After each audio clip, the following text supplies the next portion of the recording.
your communication skills are excellent, mashallah. This is very sad for me. Why?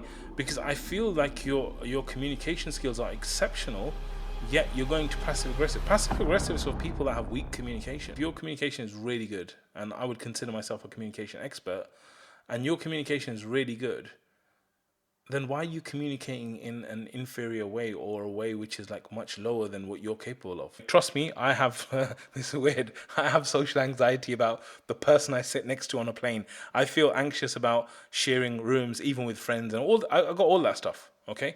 But even then, I would say that there are situations where I can actually be with other people and really enjoy it, right? And I think you're right. It is about the right person. At the same time, I try and avoid putting myself in situations which I know are going to trigger me, or I know situations that are going to ruin things for me, right? But there's going to be a limit. It can't be at the expense of your life or your happiness or all those kind of things. So yes, you're absolutely right. Sometimes going on holiday with a certain person is completely the wrong idea. Okay? Sometimes, going on the holiday with someone else may be the best thing that ever happens in your life. So you can either miss out on it or you can risk it and get it, right? Now, what I would normally do in a situation like this is I would try and get the gain and reduce the pain. Okay, so when I hit a situation like this where there could be some potential gain, I'm like, how do I increase the gain, and how do I reduce the pain?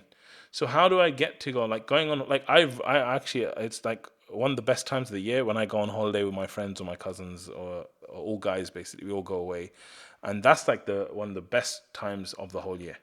And I love doing it, and I want to do it every year, maybe twice a year, all this stuff.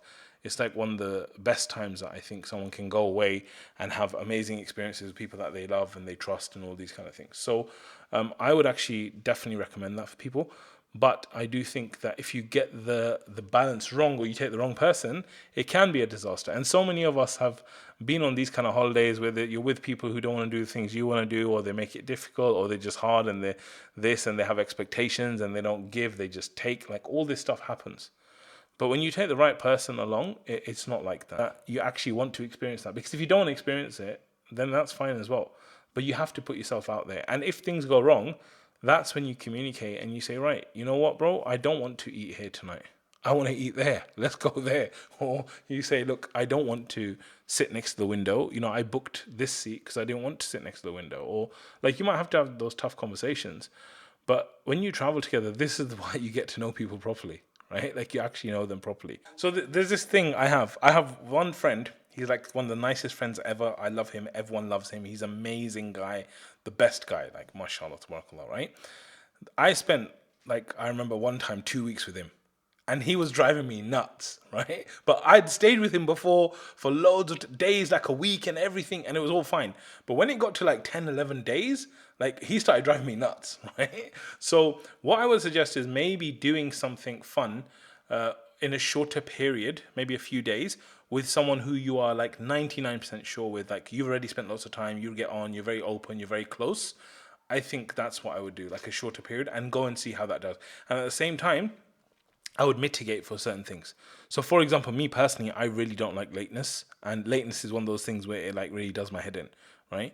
So I will tell people beforehand that, listen, bro, like, with me, like, you have to be on time. If you're not going to be on time, you have to communicate that I'm running late and all this kind of stuff. Like, you must do this, otherwise it's gonna mess up the holiday. Yeah. So I'm really like big on this, right? And then when they're running late, then I would say to them, come on, bruv, what is this, man? What is this? Look, 3 minutes late. I told you, no lateness, man, no lateness, right?